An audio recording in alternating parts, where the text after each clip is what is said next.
You're listening to The Russell Scott Show.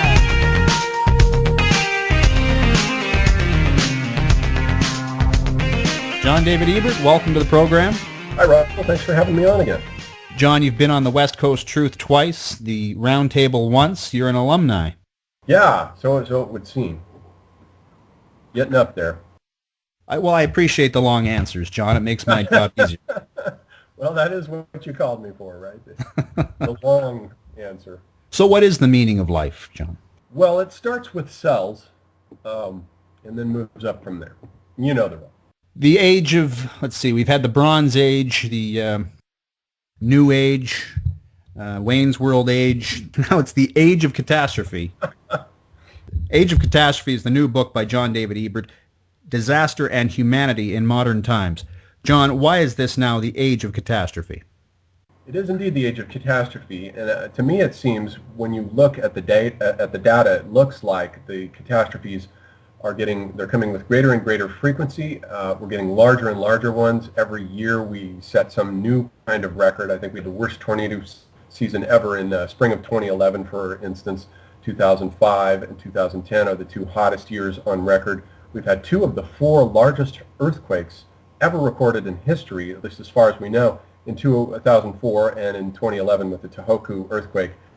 So it does look like catastrophes are on the rise.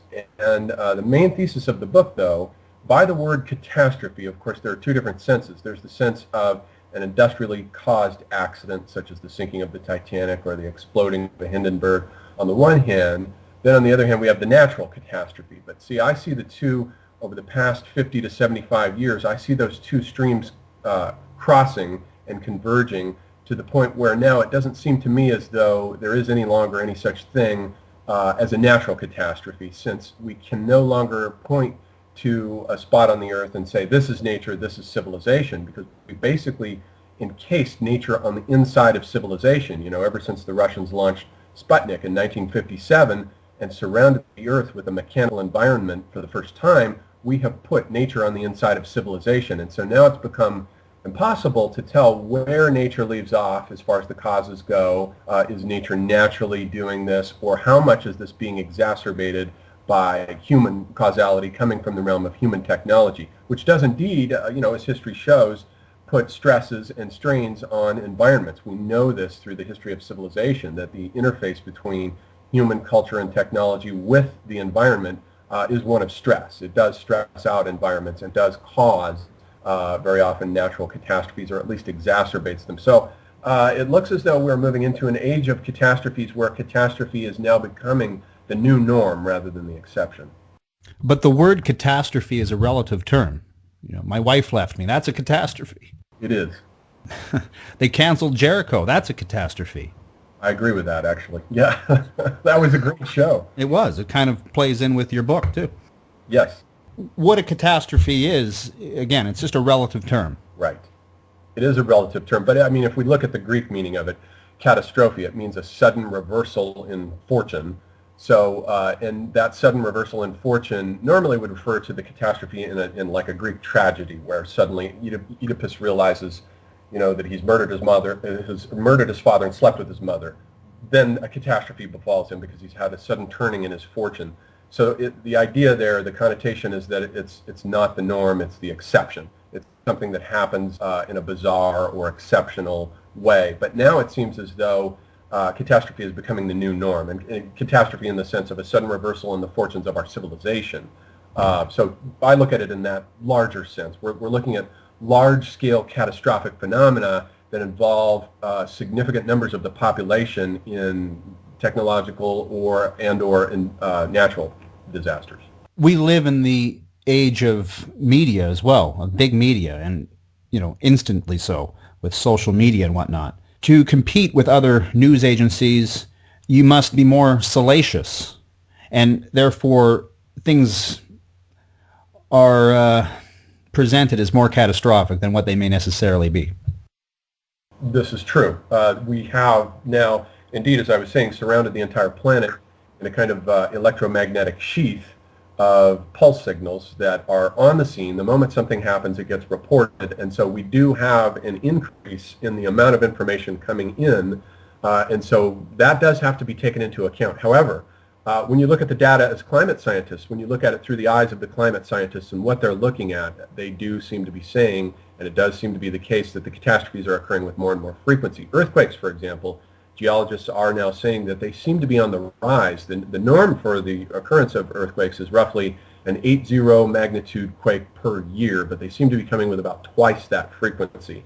So even earthquakes seem to be on the rise. So something is going on, and I do believe that it has to do with the collision between Western industrial civilization and the biosphere. We're disturbing its basic metabolic rhythms. We're introducing turbulent flows into planetary metabolic rhythms that would otherwise be self-sustaining and self-circulating and homeostatic, as James Lovelock put it with the Gaia hypothesis. The Earth is kind of like an organism that wants to run itself and do its own thing. But when you introduce turbulent flows into those currents, they can have asymmetric effects that can amplify in the form of catastrophes, which the Earth can kick out as an attempt to try to reset its homeostasis, its equilibrium. A fever is a catastrophe, for example, that your body has when it's trying to reset its internal homeostasis. So it manifests itself in this sudden heat catastrophe to try to reset an internal metabolism. Something of that sort is happening.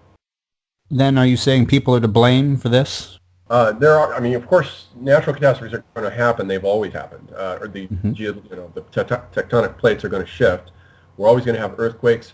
We're always going to have tsunamis and hurricanes. But the fact of the matter is they seem to be on the rise. They're occurring in frequency and they're doubling in severity. We've had, I think, something like twice the number of hurricanes, Category 5 and 6 hurricanes, since the 1990s. 14 of the hottest years on record date since the early 1990s. And this does seem to correlate with rises in things like CO2 levels and CFCs and methane and so forth, these industrial gases that are the product of fossil fuel civilization that we're outgassing. There is a direct correlation between the burning of these fossil fuels, the increase in CO2, and the rise in temperature. Paleoclimatic data shows this as well. If you look back at the paleoclimate, which is to say the study of ancient climates, you can see that there is a direct relationship between the three variables of CO2 levels on the one hand, average global mean temperature on the other, and then let's say we had a third hand, it would be the rise of sea levels.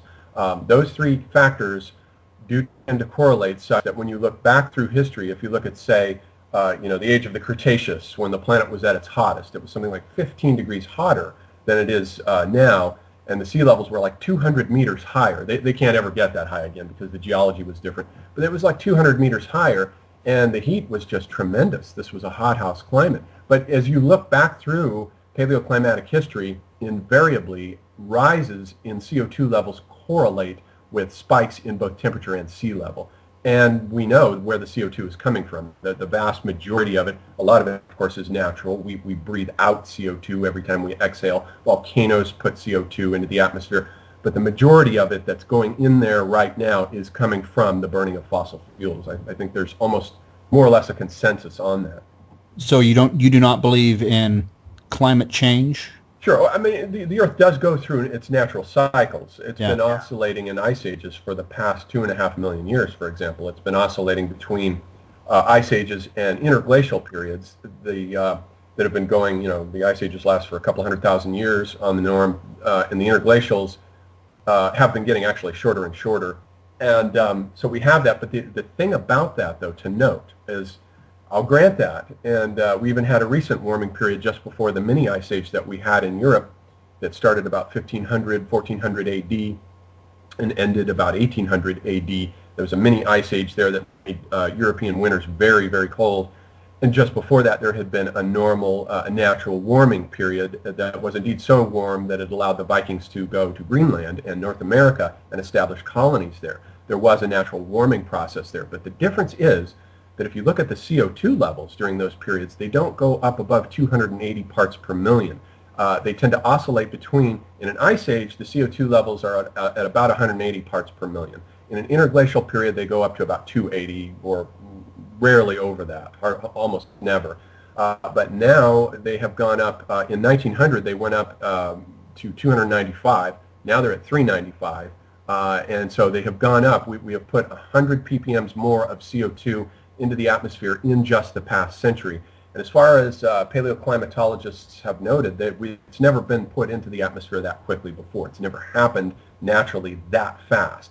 So there's a lag there. The scary thing is the lag, because when you put the CO2 up there, you can't take it back down. You can't get it back out. It has to naturally cycle through over the period of centuries. It takes a long time for the Earth to adjust. And once you put that amount of CO2 into the atmosphere, right now it's almost 400 ppms, and the last time it was that high was 3 million years ago during the Pliocene, when it was at 400 ppms, and the global mean temperature was 3 degrees warmer than it is today, and the sea levels were 25 meters higher than they are today.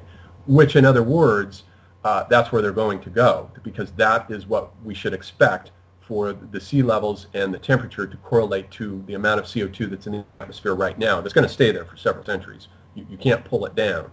And so the climate, because of this climate inertia, the Earth moves at a very, it's like a brontosaurus. It's a very slow, lumbering, ponderous thing that once you put causes into it, it takes a while for the system to catch up to what you've done. So we've put all this CO2 up there, and it's going to take a while to drag the temperature up to 3 degrees. It's already risen almost a full degree. We're at 0.8 right now, just in the past century. So, but it will go up to 3 degrees. Everyone pretty much expects that it will go up to 3 degrees to correlate with 400. But then, of course, the scary thing there is that it's not going to stop at 400 ppms. By mid-century, it's going to be 500 ppms. By the end of this century, it's going to be at 800 ppms. It's going to continue to get hotter and hotter and hotter. And, of course, the more heat there is, the more energy you put into the atmosphere, and that makes the oceans hotter. Hotter oceans mean more hurricanes, larger hurricanes. We may start seeing the occurrence of super hurricanes. Categories, 6 and 7 super hurricanes may start forming as a result of this. But it affects the entire system, and the whole thing goes into a chaotic mode as it struggles to adapt to these new perturbations that human beings have introduced into the system. Do you feel that humans are the stewards of the planet? No, I don't. I mean, that could be a bit arrogant. Yeah, I think that is arrogant, and I think that is precisely what's gotten us into the problems that we're in right now. I think that a lot of this comes out of our biblical mythology, where in the book of Genesis it says, God created the earth to hand it over to us, for us. The animals are there for us to eat. The plants are there for us to eat. And so it was all made in this biblical mythology for human beings to manage and be stewards over. And we inherited that mentality. And of course, Western civilization has come out of that worldview, the worldview of dominance and conquest over nature. And we have built a civilization. I mean, in our defense, we were trying to protect ourselves against the occurrence of famines and horrors like the Black Death that occurred in the 14th century, and plagues and winters where in New York the Hudson would freeze all winter, and so you can't cross the river. So we invent steamboats to get across the river in the winter. So the whole thing was an attempt to protect ourselves against starvation and famine in our defense. But nonetheless, it has come out of this Western dominating attitude. We have what in philosophy is called a transcendentalist attitude. We look down at the earth in the West. If you look at it from an Asiatic point of view, they tend to look directly at it on a level plane or up at it. For them, the spiritual energies are actually in the earth itself, and they're on an equal plane with it. This is why, in traditionally Japanese houses and huts, they don't sit on chairs. They sit on the floor. They sleep on tatami mats on the floor. They eat on very low tables. They sit on the floor. They're down with the earth. They're at the same level of the earth. They don't have this attitude of dominance and conquest over it that the West has. And so I think that this attitude of dominance and conquest has got us into the hot water that we're in now, because we have created the world's first planetary civilization. There's never been one on this scale before, and all civilizations they perturb and disturb and introduce turbulent flows into their natural environments. And we're introducing, naturally being the biggest civilization ever, we're introducing the largest of these turbulent flows, the biggest of all time. And they're having global ramifications now that are spiraling out of our ability to control them. There are too many parameters right now that are spiraling out of our control, like the dinosaurs in Jurassic Park. Once you create them, they're going to do their own thing, and you can't just control everything that they're going to do, because you've created a monster. You've set it loose, and now it's going to do what it's naturally, it's looking for homeostasis. It's looking to reset its internal mechanisms, and human beings are now interfering with that. John, I really like the cover of the book. Never judge a book by its cover. But this is a great cover. I mean, it looks like a movie poster. I was pleased. I was surprised. I didn't expect it to be that cool looking. It's really cool. It's got a kid who's looking out amongst scorched earth. Yeah. And clearly the finality of the Age of Catastrophe. Is this where you see this going? Yeah, I do, particularly for certain latitudes. The image on the cover there is going to correspond with the latitudes between the tropics, and especially because what we're going to see, what climatologists are predicting anyway, is that the entire American Midwest is going to revert back to a desert. It was a desert about 6,000 years ago. It was basically a Sahara-type desert. So it can easily revert back to that again, and I think we're seeing now with the record drought that's going on there, we're seeing the earliest phases of this process of the desertification of the entire Midwest. But it's also going to desertify the Sahara Desert in Africa is going to spread north into Spain and France. They are going to get hotter and hotter. That's going to desertify. And you're going to see a global desert on all of those latitudes going right around the globe, such that basically it's going to be uninhabitable unless you're one of these Mad Max barbarian nomads type, just drifting through this. But most of the populations are going to be pushed north and south. North, Canada is going to be a good place to be. Cooler latitudes in Scandinavia and in northern Russia, Scandinavia, Greenland when the ice melts, those are all going to be coveted real estate because that's where the nice weather is going to be. That's where all the crops are going to be. But the middle latitudes are going to desertify over the next century and a half. I know you're not a preachy guy, and that's never the theme of your works, but I want to ask your opinion. What responsibility do we have? Clearly, we've reached globalization. A lot of people don't want to admit that for whatever political reason, but we live in an age of globalization just as much as we live in an age of catastrophe. What is the personal responsibility and onus on us? Well, I think the responsibility, it isn't, see, for me, that I don't look at it in these kinds of ethical/political terms. For me, it's a matter of survival. I'm looking at it in terms of what type of future, are my children going to inherit and my grandchildren. And so how are we going to survive this, in other words? And what do we need to do now? And I don't personally believe there's a whole lot we can do to avert this, if anything at all. Reason being, of course, is for what I said before about climate inertia. We've already geared it. We've already put the amount of CO2 in the atmosphere that's going to guarantee that this situation is going to happen. It's going to come about. We can't stop that at this point. But what we can do is figure out where we're going to live. We're going to have to figure out what cities we're going to have to save, how much money governments in these cities are going to want to spend, which cities, first of all, do they want to spend billions and billions of taxpayers' dollars on. And, like New York, I'm sure will naturally be one of them. London has already built very expensive sea gates in front of the Thames. New York's going to have to do the same. They're going to have to put sea gates, big ones, at 4 or 5 different locations around Manhattan Island to stave this off. But of course, these are all temporary. They're temporary solutions. Eventually, as Arnold Toynbee says, he says the same thing about barbarians that you can say now about these natural floods that are coming with sea level rise. And what he says is that if you look at the ancient world, they all had to deal with barbarians in addition to their own natural catastrophes.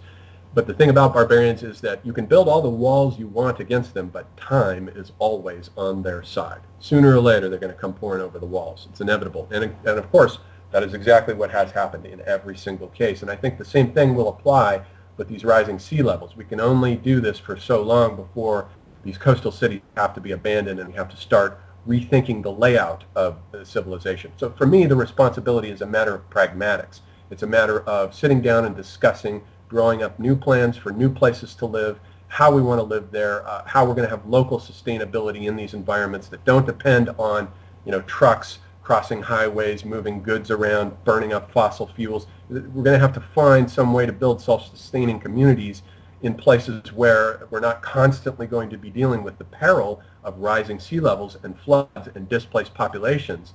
We're going to see a lot of displaced populations. I mean, something like 1 billion people over the next century are going to be displaced from these climatological disasters, and they're going to be on the move.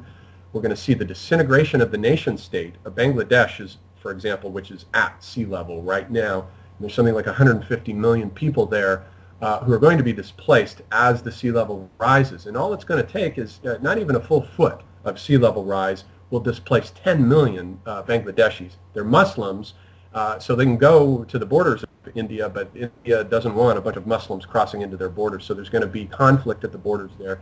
And we're going to start seeing all of these displaced populations, this phenomenon of people who are living in disintegrating nation states that are no longer on the map because they're no longer inhabitable. And so what do you do with the populations? And that's going to be a major logistical problem that we're going to be looking at over the next few decades. You know, you mentioned all of these prognostications, and it makes me think we need a big catastrophe right now. Perhaps a comet just to wipe everything out and take it back to the way it was. Yeah, I mean, that is one of the benefits of a catastrophe, is that it resets all the parameters. If it's a catastrophe that's that scale that you're talking about, like... Yeah, and a few million people go underground and rebuild the civilization. That will recalibrate everything definitively, yeah. That is the I mean, there's a positive side to everything, and historically, of course, the positive side to these great catastrophes is that it wipes the slate clean, and a new civilization inevitably comes into being. You know, once Roman civilization is wiped out, once the German barbarians come pouring over the Limes, they invade Rome and they set up Roman barbarian despotisms, and then pretty soon you get a new civilization, the North Atlantic European civilization, coming out of those ruins. So inevitably, I mean, it is a natural process. This civilizational process is also a natural process of rise and fall, of responding to catastrophes, which are built in to the very structure of our existence, our being in this world, as Heidegger would put it. Catastrophe is something that we have to adapt to, and it always provides us with an opportunity to rethink the current layout. Have you heard of the Hart program?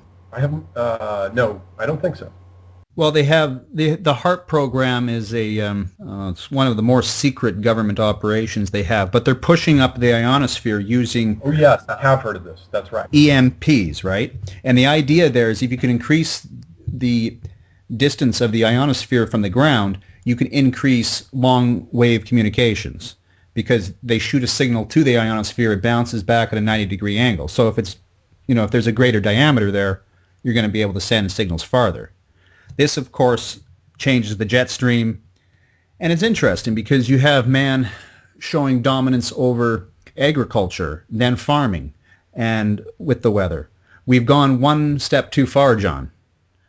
Nature says no, you can't go that far. Right, but I mean the problem with that, though, and those kinds of scenarios is again prediction and control. How much of that can we predict what tampering with the ionosphere is going to do? What I mean, there's always these feedback effects that are surprising and asymmetric, and because they're asymmetric, they're unpredictable. So we don't know that there's a great degree of, you know, tampering with the environment.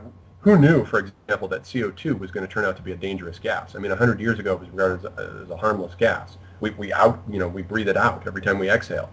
We didn't know it was going to turn into this giant suffocating blanket that we're putting, you know, once CO2 levels gets, they've never gotten to this level, but if they got to 10,000 ppms, then life on the planet would suffocate, okay, at 10,000 ppms. The highest they've been during the Devonian age about 400 million years ago was 2,200 ppms. So they can't get over that or we're in trouble. So, you know, it's tampering with the environment is, you know, it's risky business. I'm very interested in some of these topics. In your book, September 11th, Katrina, Chernobyl, these are some contemporary catastrophes. So through your eyes, through the lens of John David Ebert, how do you see September 11th? Well, September 11th, I've looked at it in terms of this, this idea about boundaries and walls. And what that illustrated very much so, I think, was, beyond all the obvious political ramifications, was simply that we no longer live in a world where we can create cities that can protect us against catastrophe coming out of the clear blue sky into our situation. If we look at the way cities were designed in the medieval world, they always had walls around them. And those walls gradually came down, of course, with the invention of gunpowder, which was invented by the Chinese and picked up by the Turks from the Chinese, who then, at the siege of Constantinople in 1453, used it to conquer Constantinople, and then Westerners picked it up from the Turks and then started using it against each other. The French, when they invaded Italy during the Renaissance, was one of their primary things that they used to bring down the walls of these Italian cities. And then by the time you get down to the high explosive shells of the early 19th century, the walls are gone. So our cities are unprotected for the first time in history by walls, and so now the situation with 911 is modern contemporary cities, in lieu of a boundary around them, because we have now shifted everything to an environmental totality, an environment of electromagnetic pulse signals now surrounds these cities. So they have an electronic a saturation of public space with electronic pulse signals that creates a new, very much more abstract security system that has to be gotten around. And I think that with Al-Qaeda, they very cleverly used archaic structures, such as the idea of aiming a siege engine at the walls of an archaic city, like the siege of Taif, when Muhammad used all these siege engines to take the city of Taif. That's an extremely archaic structure there, and they basically transformed the airliner into a modern equivalent of one of these siege engines, got past the security systems using very simple and very primitive, very archaic modalities of getting past these pulse signals, and clearly illustrating that there is no such thing as a safe place on the planet anymore. That is really what they meant to do, is to illustrate that none of us anymore, especially people in the first world, can think of themselves as in any sense safe. Disaster can strike us at any time, and so it was meant to illustrate that the first world is in the same situation that the third world is in. They're just as vulnerable as the third world to attack, and it created a new state of panic and alarm. I think we've been in a heightened sense of anxiety since 2001. It's had global repercussions, and I see that catastrophe as basically a global catastrophe. Even though it was a local strike at a local city, it had ontological consequences that were global, because it taught everyone to realize that no place is safe. No matter how you fortify it, well, you can use as many electronic pulse signals as you want, but there is no such thing as a safe place. Yeah, the age of catastrophe is post 9/11. Exactly right.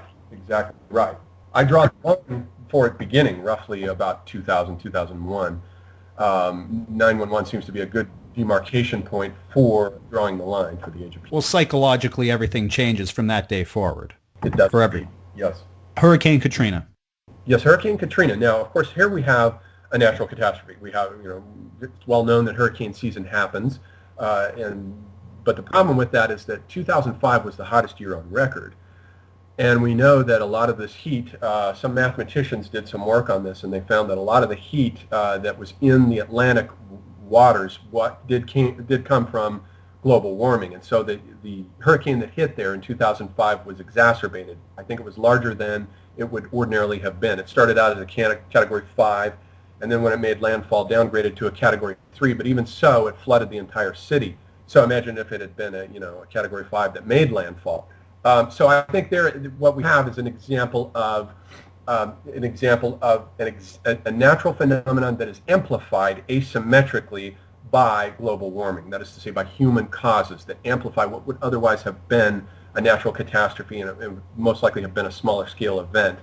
And as we know, warmer waters, with global warming, the waters are getting warmer, and so warmer waters means more hurricanes and more severe hurricanes. And also in that same year, by the way, this is a little known fact, in that same year, 2005, Hurricane Vince was the first hurricane ever to approach Europe. It almost made landfall off the coast of Huelva, Spain, and that's a first. That's never happened before. Another first had just taken place the year before that, in 2004, when Hurricane Katrina, not Katrina, but Katrina with a C, approached Brazil for the first time, and it had not been thought that hurricanes would ever venture that far south into the South Atlantic. That was a first also. So we have hurricanes now doing weird new things that are atypical, things that they should not be doing. So they're displaying erratic behavior patterns that once again is consistent with man-made feedback, causal feedback, pouring into natural systems that have asymmetric effects that amplify the systems into chaotic patterns of turbulence.